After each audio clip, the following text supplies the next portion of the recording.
Bismillahirrahmanirrahim. Assalamualaikum warahmatullahi wabarakatuh. Video pembelajaran kali ini yaitu tentang ukuran penyebaran data.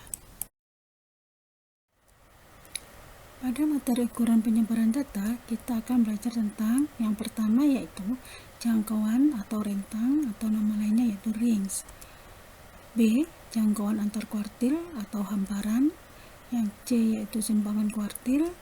Yang D yaitu simpangan rata-rata. Yang E varian atau ragam, sedangkan yang F yaitu simpangan baku atau dengan nama lain standar deviasi.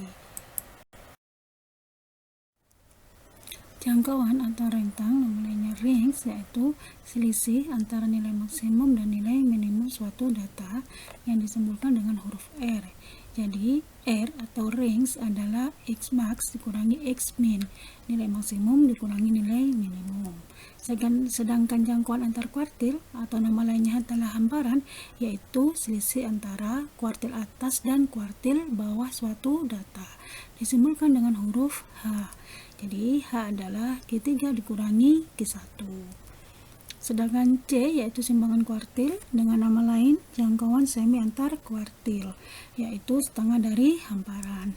Jadi SK atau simpangan kuartil yaitu setengah H, di mana H tadi adalah Q3 dikurangi 1, maka SK adalah setengah dikali Q3 dikurangi Q1.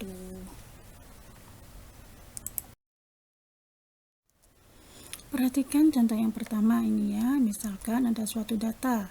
Di sini ada 10 data yaitu 7, 8, 5, 4, 8, 9, 7, 3, 6, 3 ya. Kita diminta untuk menghitung jangkauan. Yang kedua jangkauan antar kuartil, yang ketiga yaitu simpangan kuartil. Maka langkah yang pertama kita urutkan data yang terkecil sampai yang terbesar. Karena ada 10 data, maka medianya terletak di tengah-tengahnya, yaitu di antara data ke-5 dan data ke-6 ya. Sehingga kita peroleh Q2 6,5. Dari mana 6,5? Dari 6 ditambah 7 dibagi 2, yaitu 13 dibagi 2, nanti hasilnya akan ketemu Q2 yaitu 6,5. Ternyata ada 5 data sebelum median, berarti Q1-nya terletak di data ke-3, yaitu Q1-nya kita ketemu 4, selanjutnya kita cari Q3 ya, sama juga di tengah-tengah, berarti Q3-nya adalah 8. Maka untuk yang pertama kita mencari jangkauan dengan rumus tadi apa? X max dikurangi X min. X max adalah nilai terbesar yaitu 9, sedangkan X min nilai terendah yaitu 3. Jadi 9 dikurangi 3, maka jangkauannya kita akan ketemu berapa? 6 ya. Selanjutnya kita akan mencari jangkauan antar kuartil. Rumusnya adalah Q3 dikurangi Q1. Q3-nya adalah 8, Q1-nya adalah 4. Jadi hamparannya akan ketemu hasil berapa? 4 ya. Yang C yaitu simpangan kuartil. SK, apa itu? Setengah dari Q3 dikurangi Q1. Tadi sebenarnya hamparan sudah ketemu ya, jadi setengah hamparan. Setengah hamparan berarti setengahnya 4, yaitu 2 ya. Tapi ketika kita menggunakan rumus ini, berarti kita masukkan saja. Q3-nya kita masukkan 8, Q1-nya kita masukkan 4. Berarti setengah dari 4. Berarti nanti simpangan kuartilnya ketemu 2.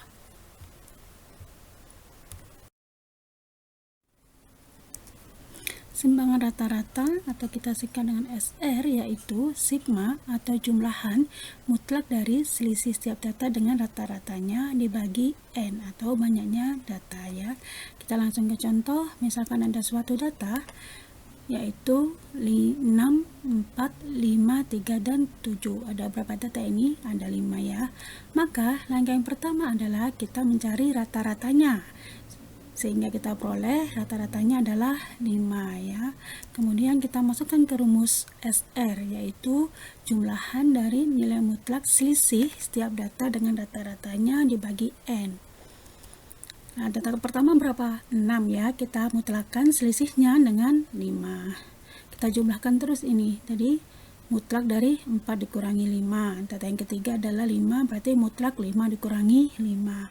Data yang keempat yaitu 3, kita selisihkan dengan 5. Nilai mutlaknya nanti akan ketemu. Dan yang terakhir adalah data 7. Kita selisihkan dengan 5. Kita temukan nilai mutlak dari 1 ditambah 4 dikurangi 5 adalah negatif 1. Mutlak seperti yang sudah diajarkan di kelas 10 yaitu mempositifkan suatu bilangan. Jadi nilai mutlak itu selalu positif. Kalau sudah positif tinggal kita tulis positif, ketika masih negatif kita positifkan ya. Jadi mutlak 1 adalah 1, mutlak negatif 1 adalah 1, mutlak 0 adalah 0, mutlak dari negatif 2 adalah 2, mutlak dari 2 adalah 2, sehingga jumlahnya adalah 6/5. Jika dibentak desimal maka hasilnya adalah 1,2. Dari simbangan rata-rata dari data di atas adalah 1,2. Varian atau ragam rumusnya adalah sigma atau jumlahan dari kuadrat selisih setiap data dengan rata-ratanya dibagi n. Kita perhatikan contoh yang ketiga ini, ada suatu data seperti pada contoh yang kedua ya. Tadi sudah ketemu rata-ratanya adalah 5. Maka tinggal kita masukkan saja ke rumus varian atau ragamnya, yaitu jumlahan kuadrat dari selisih setiap data dengan rata-ratanya dibagi n. Data yang pertama adalah 6, kita selisihkan dengan 5, kemudian kita kuadratkan. Data yang kedua adalah 4, kita selisihkan dengan 5, yaitu rata-ratanya tadi ya, kita kuadratkan. Begitu seterusnya sampai data kelima, yaitu 7 dikurangi 5 kita kuadratkan, sehingga kita peroleh 6 dikurangi 5 tadi 1 ya, dikuadratkan.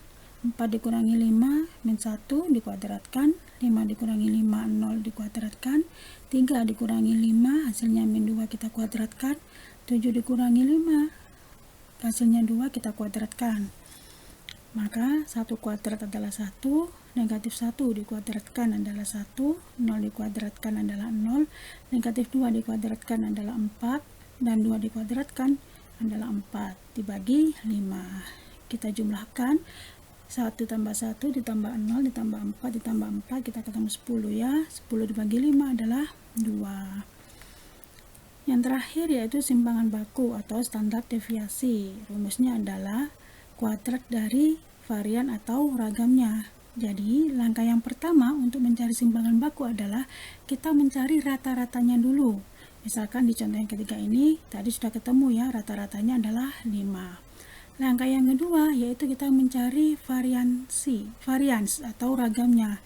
Tadi sudah ketemu 2 ya, sehingga tinggal kita masukkan saja ke rumus simpangan baku, yaitu akar dari varian atau ragamnya.